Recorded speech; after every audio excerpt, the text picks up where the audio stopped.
Hey guys, so today we're going to look at some brief differences and go over some additional examples about particularly focusing on differences between oligopoly and monopolistic competition and kind of understanding the differences between perfect competition and monopolistic competition because those ones are ones that tend to be the biggest struggles for students as far as what they are.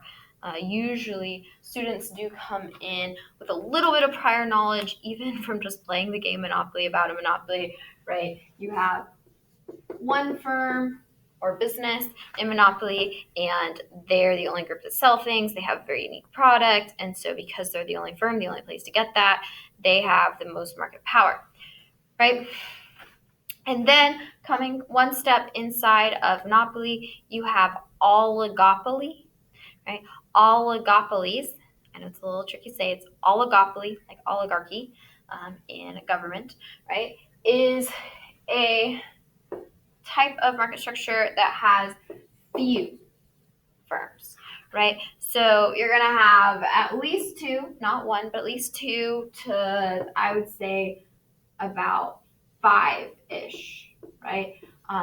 Firms. So if you could list them off on one hand, then that's a pretty good indicator, right? You could have the same type of product, or you could have um, different product or differentiation within your products. So there's lots of different industry that fall into oligopolies, where there's 2 to 5 firms. 2 firms, fastest industry to think of. They have the most market share is soft drinks. Coke, Pepsi, your biggest two groups that sell soda, right? So, uh, yeah, there's some small little niche firms here and there, and they make some great soda, but by and large, you're going to be drinking Coke or Pepsi products, right? Uh, Likewise, in the US, right, car industry is often, you can, in like 5 guesses, you can probably guess which company somebody bought their new car from. Same thing, cell phone companies, right?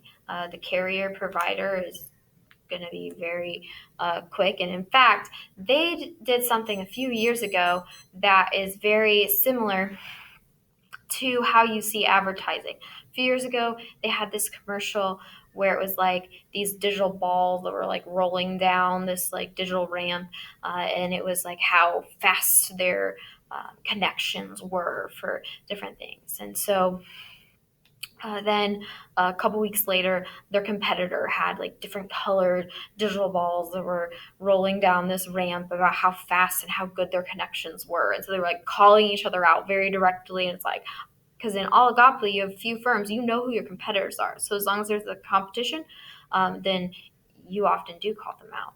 The other thing that sometimes happens with oligopolies is because you know who your competitors are, something they'll sometimes like to do is collude with each other, where they try to informally work together and try to like set how much they're going to make, and thus like have higher prices if they don't make as much stuff.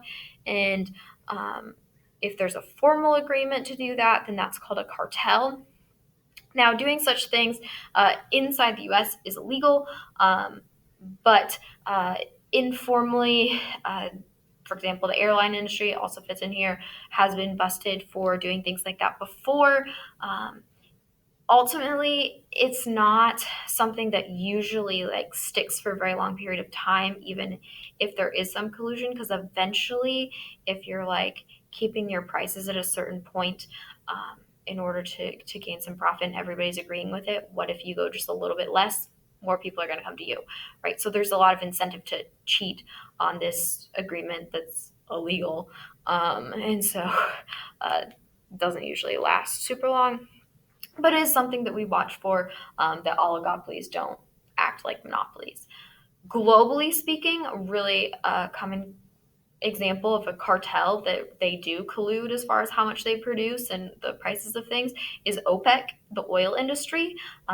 You want a really fascinating story in oligopoly, look up why gas prices were so low at the beginning of quarantine, and you'll see some international politics between the Russia and so Saudi Arabia with the with all of that, it was really kind of intense stuff. Saudi Arabia wanted to restrict how much they were making to keep prices higher, but Russia didn't, and so they kind of bickered about that, and so they did eventually resolve their their their decisions. But Russia's not formally in OPEC, but it's really interesting. Look into it.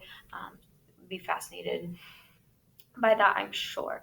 Okay, so oligopoly and monopolistic competition, these ones are kind of in the middle. So in monopolistic competition, you have some. These are the like numbers they use, like how many it's some. Well, you're gonna have more than the oligopoly, so like in your teens, 20s plus, where you're not gonna be able to try to collude with people. All right, so a common industry, although this is disputed within the field of economics, a common industry that often goes into the monopolistic competition category is your fast food restaurants, okay? Because they really fit this idea of similar products, right? Because if you go and you're going to buy a burger at a restaurant, the burger part's the same, but what automatically comes on the burger is different depending on if you choose to go to McDonald's or Burger King or Wendy's, right? Whether or not it automatically comes with lettuce or automatically comes with tomatoes or automatically comes with pickles. Those things are different depending on which burger fast food restaurant you come to. And so in that respect, the fast food industry does fit the concept model of monopolistic competition. Okay, some people argue they own each other, and so they're more oligopolies, but um, there's formulas for that if you're interested to look more about it. Um, for perfect competition, sometimes people get the different competitions confused. In perfect competition, you have tons and tons of different firms. You're not going to be able to differentiate. And also, you have the same product. We don't care who sells it, right? Some people do prefer, Wendy's burgers over McDonald's burgers or McDonald's burgers over Wendy's burgers. But when you're talking about things like just corn, like your basic corn, we do not care if that corn came from Farmer Joe or Farmer Jane, Farmer Bob's field. We don't care. If we go to the farmer's market, we just want good fresh corn. We don't care which, booth we came from, right? Not generally speaking, right? So you have so much competition there, your prices are going to be way lower because the more competition you have, the lower your prices are. We see from monopolies to perfect competition, that usually does because you have the least amount of market power. No particular firm is going to be able to just jack up the prices for corn. It's not going to happen because they're going to leave with all of their corn because we're going to buy it from other people if they try to, raise the price of corn at this farmer's market, right?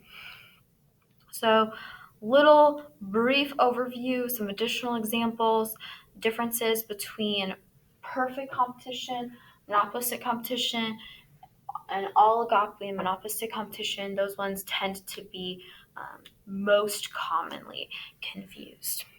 Okay.